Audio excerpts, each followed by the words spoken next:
Okay, now we will discuss risk factor. अच्छा देखो, अभी रिस्क फैक्टर का मतलब क्या होता है। कोई भी कारण जिसकी वजह से जो डिज़ीज़ है उसके होने के चांस इंक्रीज़ हो जाते हैं, like something that increases the chance of the disease. So सबसे पहले क्या आता है रिस्क फैक्टर में। अभी हम क्या पढ़ रहे थे, ऑस्टियोमाइलाइटिस, है ना। तो उसमें सबसे पहले क्या आता है, कॉजेटिव ऑर्गेनिज्म। अभी इन्फेक्शन हुआ, ऑस्टियोमाइलाइटिस क्या था, इन्फेक्शन ऑफ द बोन, है ना।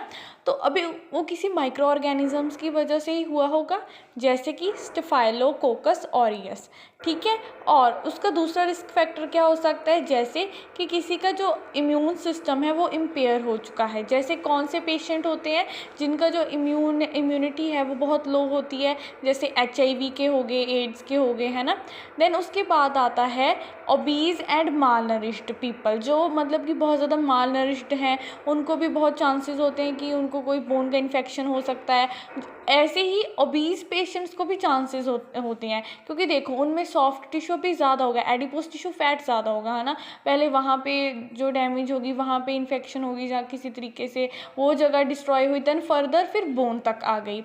उसके बाद आता है post operative surgical wound infection, कि अभी उस बंदे का ऑपरेशन हुआ है, वहाँ पर कोई इन्फेक्शन होगी तो चांसेस हैं, है ना।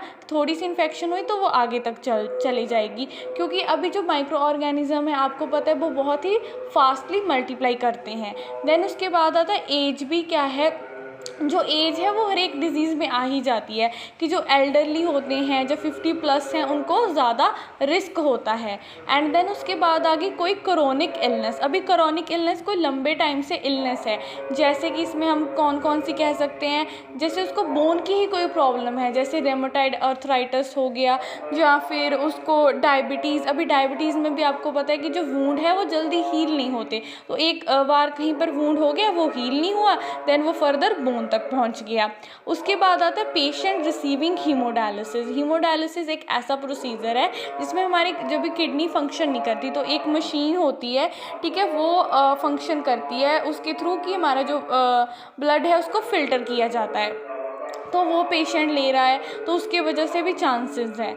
इसके अलावा कौन कौन से चांसेस हो सकते हैं, जैसे कि अभी पेशेंट है उसको मतलब या फिर वो ड्रग एब्यूज़र है, ठीक है, या फिर इंट्रावीनस थेरेपी बहुत टाइम से चल रही है, तो उसके कारण भी उसको इन्फेक्शन हो सकता है।